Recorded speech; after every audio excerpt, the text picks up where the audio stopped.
Welcome to From the Ashes. This is my mom, Aide Badilla, founder of Un Odyssey, and I am Alex Wolf, CEO of New Ray Media. A little bit about me. I run New Ray Media, a full-service marketing agency and production where we help fashion and beauty product companies to be seen, be known, be loved. My mom runs Un Odyssey. Yes, so it's an international recruitment company. So we are focused in getting people from all around the world to get fill those skilled workers that are needed here, more in the north, like a mining, construction, Manufacturing, everything. So we want to document what's this show about. We really want to document this journey that we want to take together, mother and son business, starting a new business together.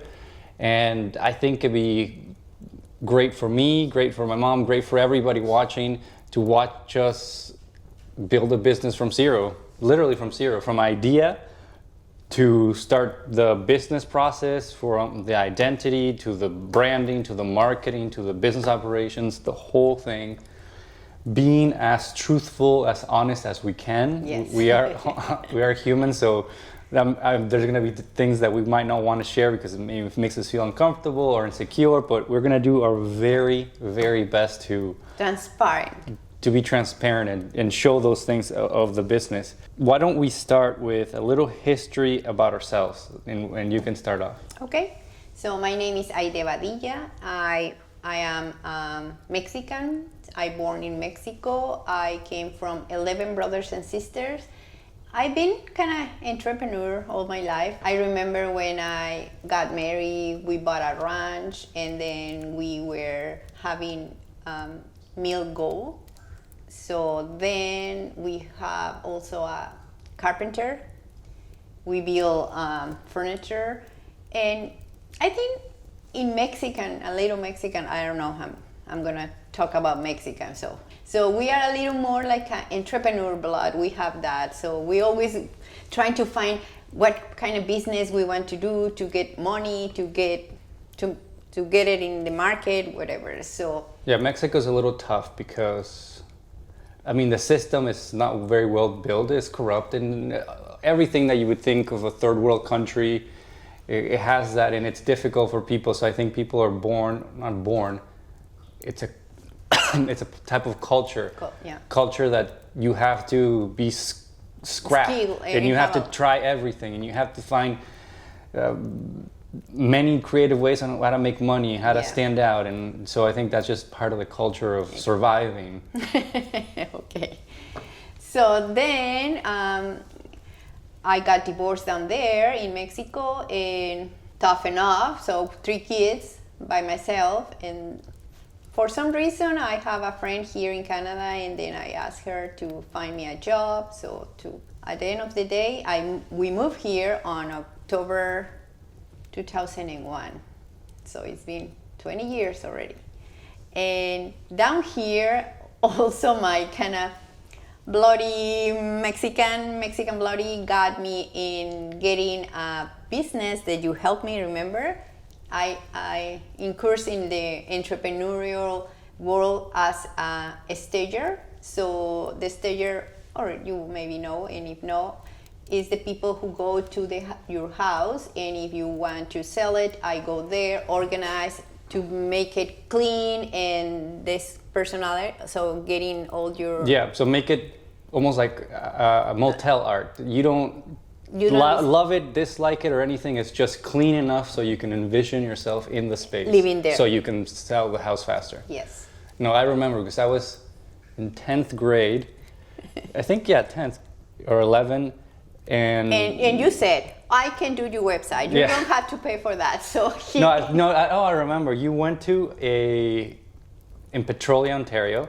You went to some sort of agency, or I don't remember. Oh, and I got a certification. I got it from a school here in. no, but the logo. I'm talking about the logo. Oh, yeah, you yeah. went to an agency. Yes. And they charged you like $300, $400, $500 for a simple logo. Yes. We thought, obviously, as a brand new entrepreneur, that's not very much. That's a lot of money.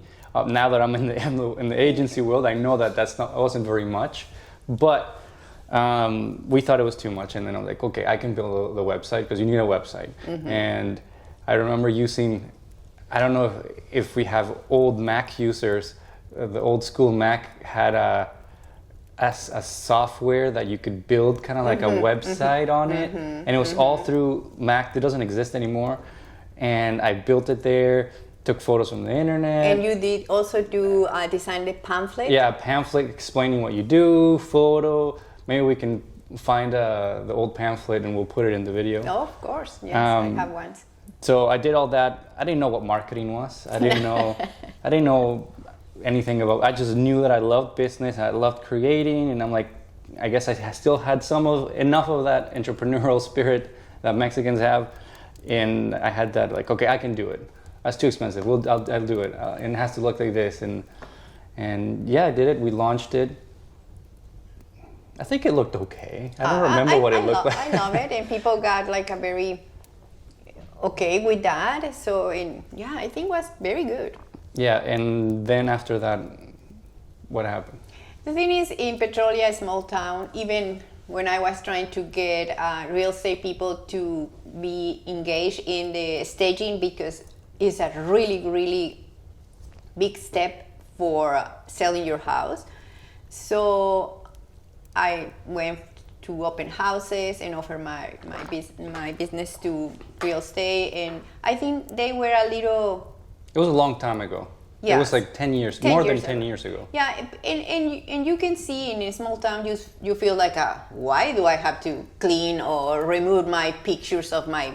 Or even do the bed, because I remember we were looking at, we were checking out what was in the market, and people were putting pictures of the beds unmade with clothes on the floor. Yeah. And so I think the market was not ready for that kind of job in that moment. And then after that, I said, okay, just move to a big city.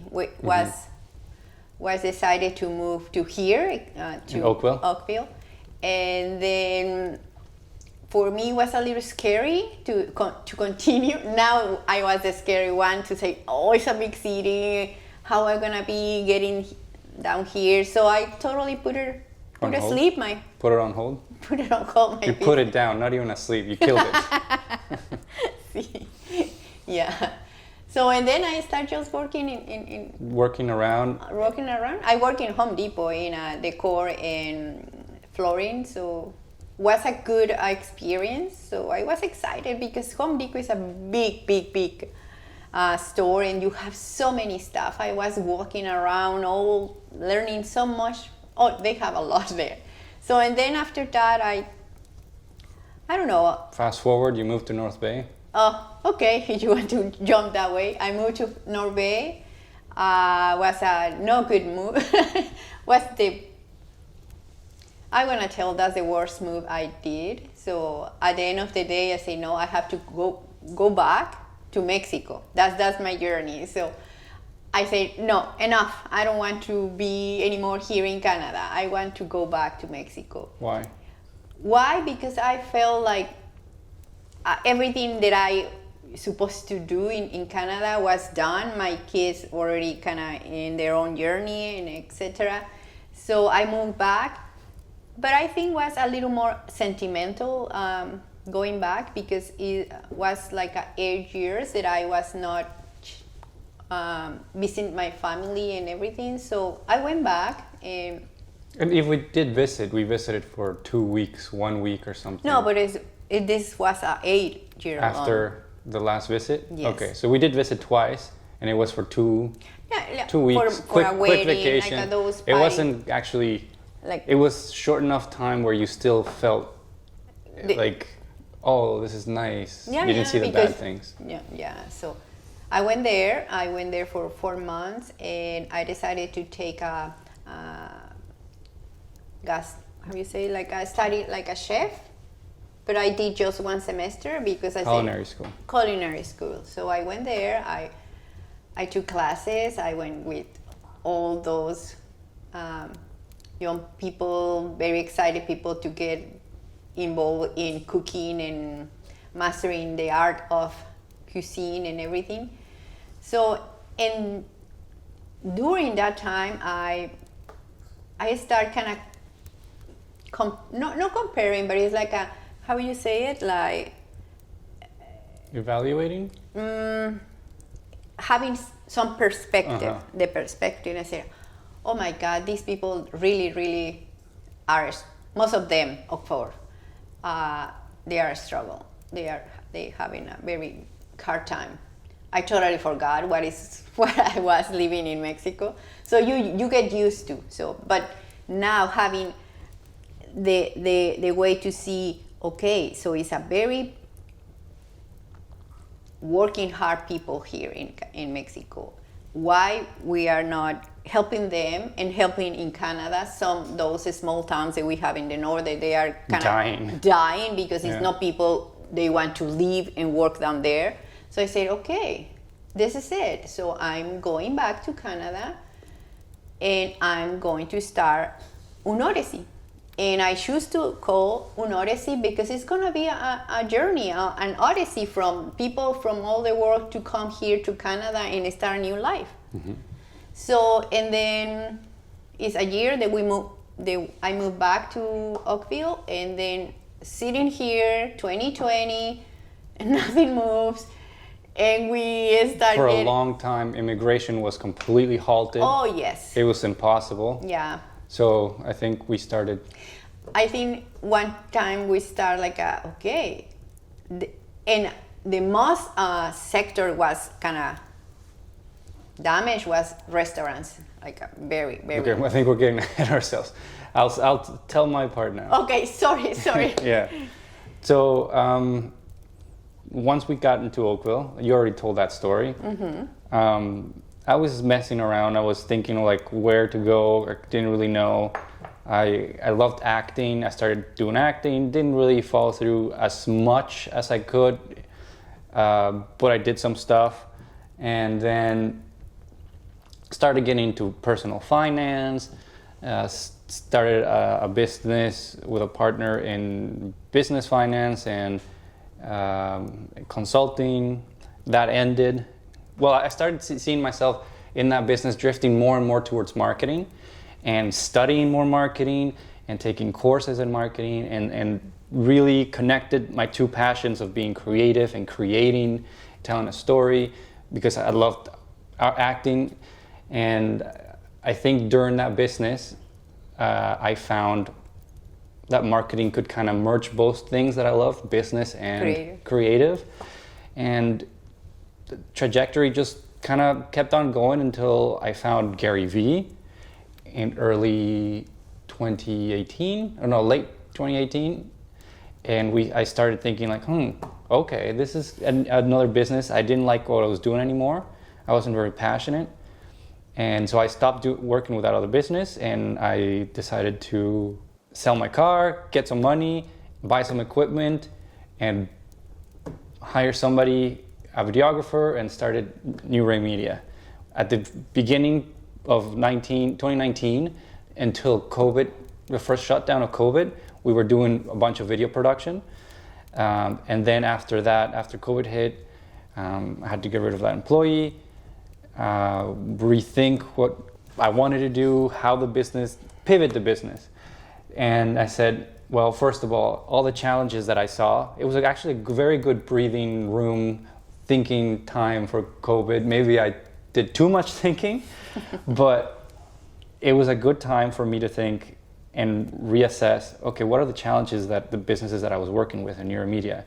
I was delivering content. They were never really using it because they didn't have the infrastructure for posting and the copywriting.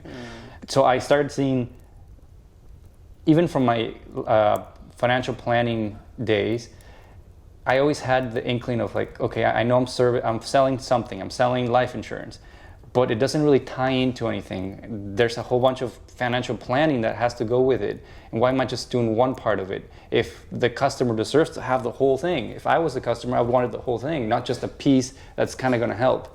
And I started thinking that with New Ray Media, saying like, I'm just doing video production and delivering a product. It's not really getting the full benefits. They don't really, these companies don't really have a strategy, don't even have a proper branding. So I decided that New Ray Media was going to try to do all of it, which is challenging with a small business because, well, you need experts in, obviously a videographer, some graphic designers, marketing specialists, ad specialists, like it's a big thing. So I started to play around all through COVID, lockdown, which was 2020, I think. All of 2020 thinking of how I can structure it. I went through different stages, offering packages, pre-built packages, what you could just buy it and plug in. I saw that wasn't the best idea because it's not really, again, it's not being specific enough for the problem of the client, so I scrapped that. And then I went into strategy-based, where we create our own package for the whole client. So we evaluate first and see what they need, the goals, the actionable parts that we need to create, and then we create and put a strategy put together. And that's where I am at New Ray Media. I knew that I kind of wanted to have a product to sell because I have an incredible team. I have a lot of wanting to create something new, creating a new product, something that's just incredible and it's amazing. And it's not just okay, mediocre. I wanted to create something incredible, and I had all the people to brand it and create all the image, the marketing and the story. And we started talking around, I don't know, when we start thinking of creating a business together. Yeah, so you was the one, like, Mom, we can start selling... something. Oh, I know. I wanted to be like... I want to do a quick, like, Harry Potter sweaters. Oh, that's the first adventure. and of course, I am the one, okay, he get all the ideas and then you execute. So I have to... Yes. So I have, okay, no worries. So I contact people from Mexico, those people who have, like... machines that they can make all the clothing. Make the clothing, and they were okay. I found 3 people, but one of them, there was like a good one. He said, okay, so you just want like a 20 sweater, so it's not for me any kind of. It's not profitable. It's not profitable because I need 1,000 sweaters to make. Yeah, to buy the specific color that we were asking. So at the end of the day, nothing happens, but at least I connect with people there.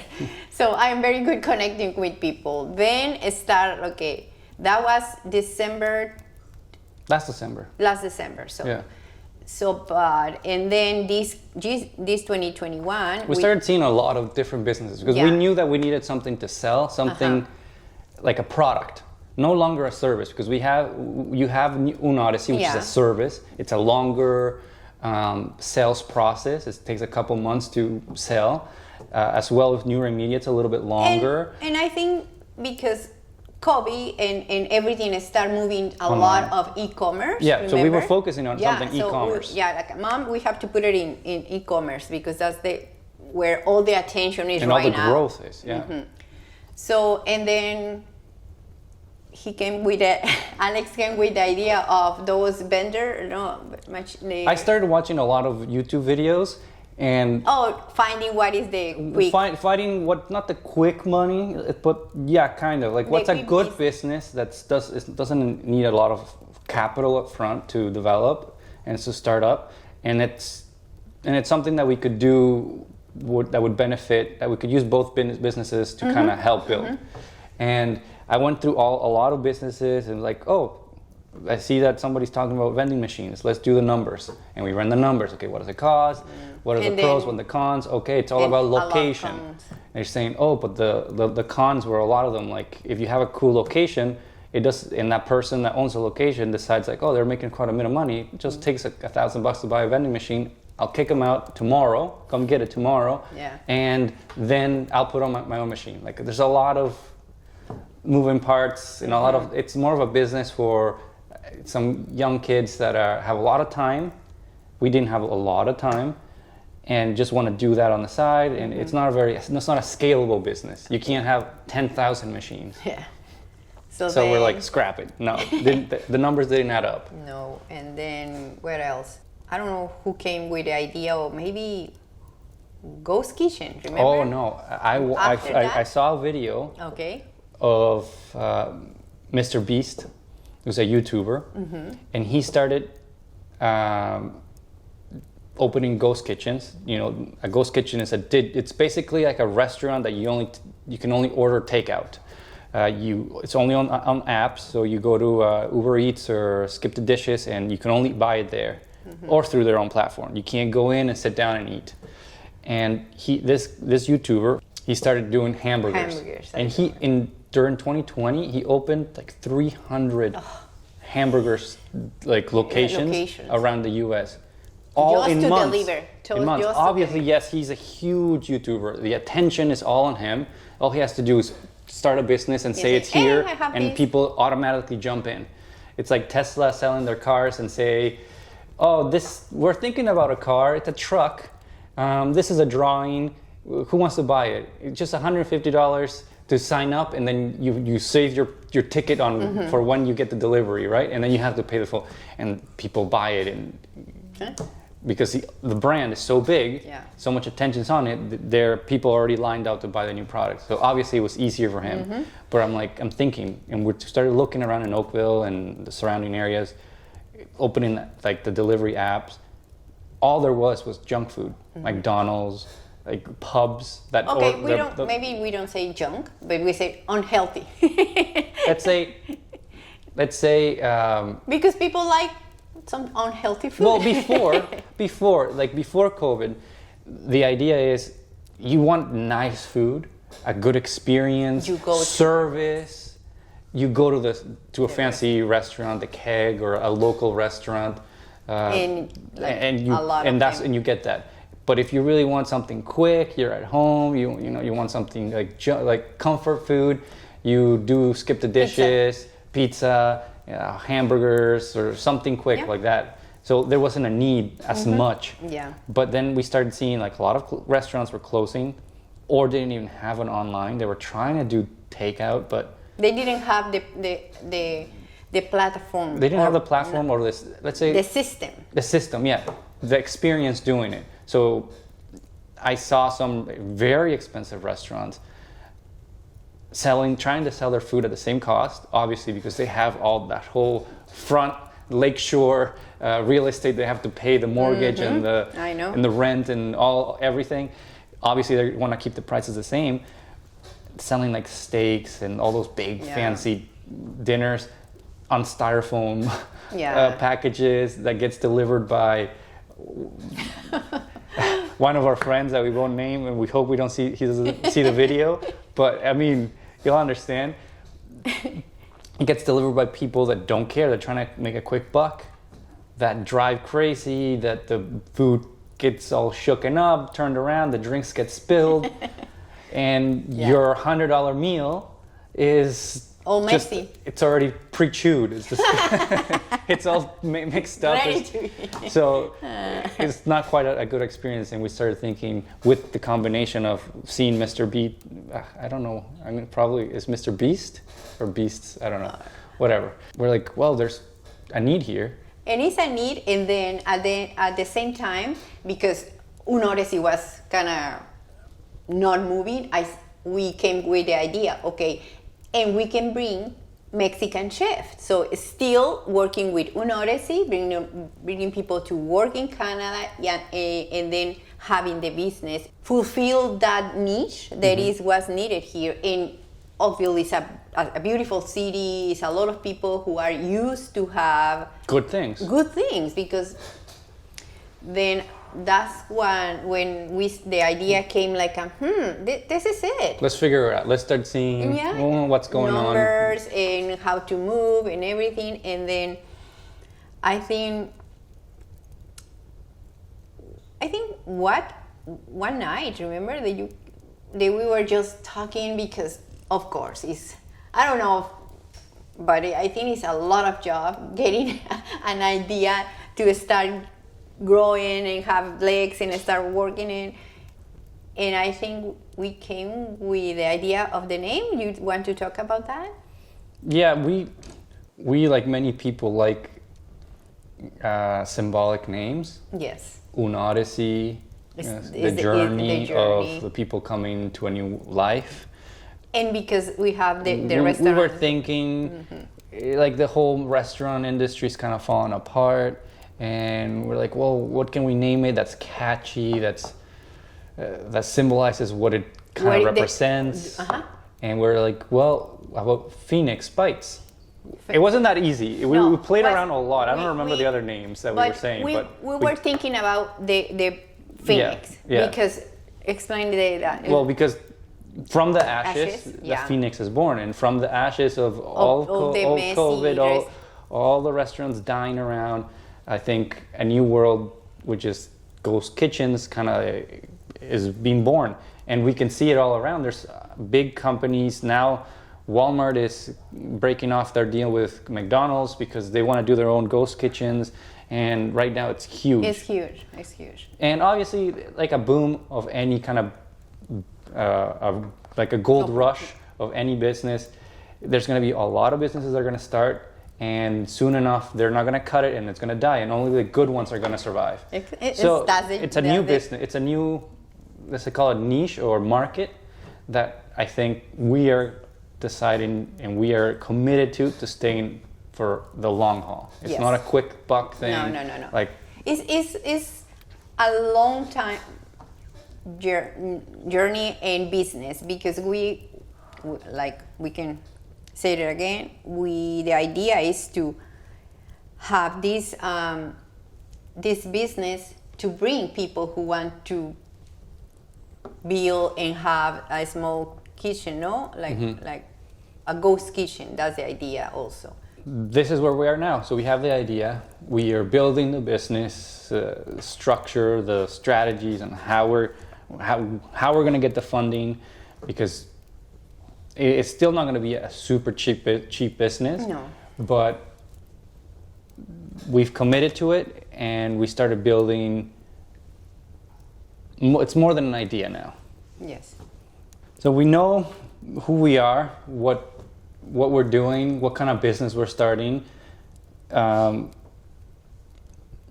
Next episode, next thing, we're gonna talk about how we took it from just the idea that we just presented to how we're structuring it so it can actually be born.